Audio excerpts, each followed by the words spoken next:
Талай Өмүкевич, айыл жерлеринде бизге өтө көп кайрылуулар келип атат. Эски Карагай столбалар боюнча. Ушул ишти колго албай жатасыздар. Биз 1-2 жылдан бери кайрылып атабыз.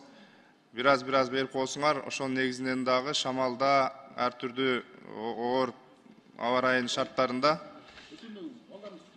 үзүлүп калып атат да, эски деме.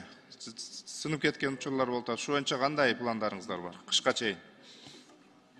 Быйылкы жылы Нурбек Карыевич ушул эмелер боюнча, опоралар боюнча токтолуп кетсем, Арис программасы боюнча 77 айылды камтыды. Бул Баткен, Жалал Абад, Ош областы боюнча. Анын жанагы сиз айтып аткан линиялар боюнча 157 километр курулду. Бүгүнкү күндө 86%, бул 181 километр куруп бүтөбүз. Ушул жылга эле каралган нерсе. Ошонун ичинде опораны айтып атасыз. Опора боюнча 10.177 опора алмашылды бүгүнкү күндө. 99%ке ушул 3 районда. Реконструкция кылынган жанагы линиялар, 10.04 линиялар 219 километр аткарылды. План 214 болчу. Бул эми корректировка болуп, дополнительно кошулган линияларда. Ошонун ичинде 170 трансформатор кошумча коюлду. Мындайча үчүн салым болгон эмес жылга.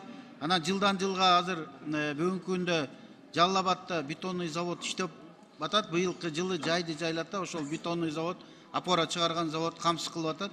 Азыр башка региондорго да ошондой бетонный завод ачып, биз сырттан сатып албай, өзүбүз ичибизден жасайлы деп атабыз да. Мен ойлойм, бул бир көп болсо 1-2 жыл керек бизге. Бардык жерде жана опоранын баары туура айтып атабыз, 50-60 жыл болгон опоралар алмашылып бүтөт депчи. Мына бийин айтып атпаймынбы, 10.177 опора эле ушул Арис программасы менен алмашылды. Цемент заводторубуз көп, бардык эле сири өзүбүздөн чыгып атат. Болгону кичинекей ички арматуралар кетет. Ошону колго алып туруп бүтүрсөңүз. Мен бир адрес берейин. Папан айыл аймагындагы Папан Кожокелен жолунда өтө эле эскилиги жетип, тез авариялык учуру ошодон болуп жатат. Тез аранын ичинде ушул планыңыздарга киргизсеңиздер, ушул жолдогу эски Карагай столбаларды. Экинчи суроом Газпромдун өкүлүнө Азамат Нуркулович. Ош региону боюнча, Ош шаары боюнча мындай, негизинен Ош шаарында эле бар да газ.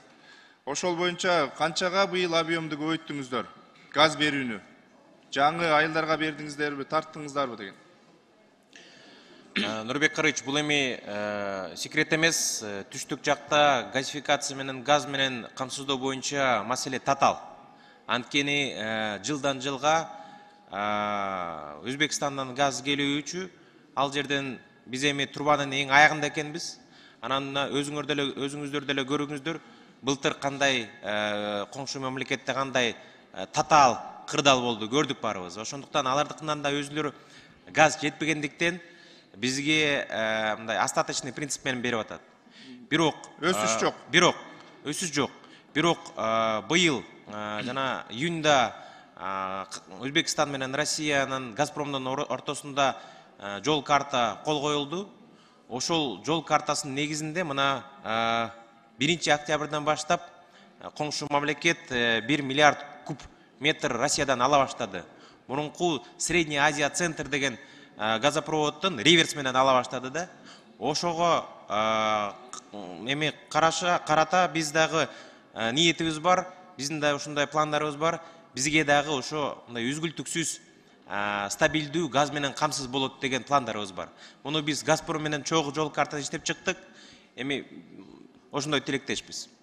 Өсүү болсо, мына Мады айыл аймагын газдаштыруу боюнча көп кайрылганбыз сиздерге, Оштогу өкүлчүлүккө. Ошол ТО бардыгын ушул айыл өкмөт тарабынан жасалып даяр турат. Кийинки пландарыңызга ушул Мады айыл аймагын эске алып койсоңуздар. Ушул жерден Акылбек Сөнбекович, Газпромдун өкүлүнүн жообун уктуңуз, эч кандай өсүш жок деп атат. Ош шаарынын газы менен мындай айылдарын кеңейтүү боюнча.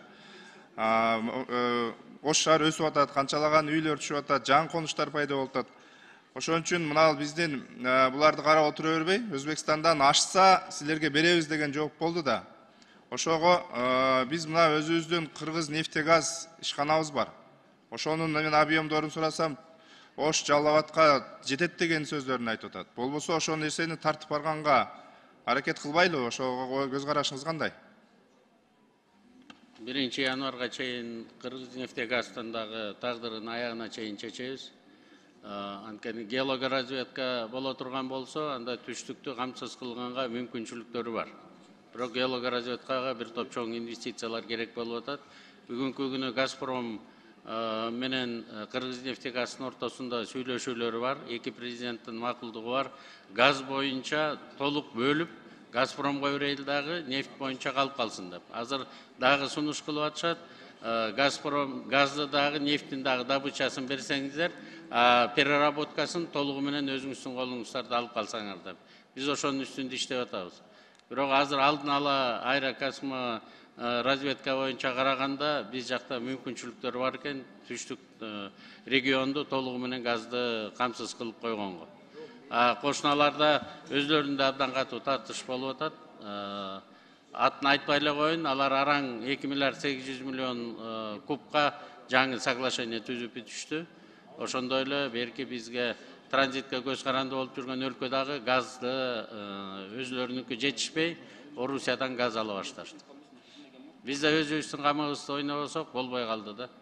Кичине көбүрөөк оценкага көбүрөөк убакыт кетип калды.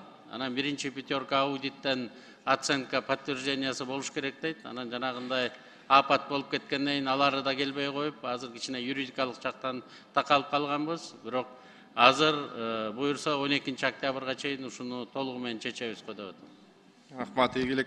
Анан акыркы суроом, Ош Төлөкөн жол былтыр сиз барып эл менен жолугушуп, Папан ГЭСи боюнча жолугушканыңызда элдерге сөз берип келдиңиз эле, 10 километр асфальтыңарды басып беребиз деп. Быйыл ипподромго чейин асфальт бастыңыздар, нар жагында 1,4 километр асфальт калып калды. Ушуну бүтүрүп бересизби, эл аманатын жеткирип атабыз.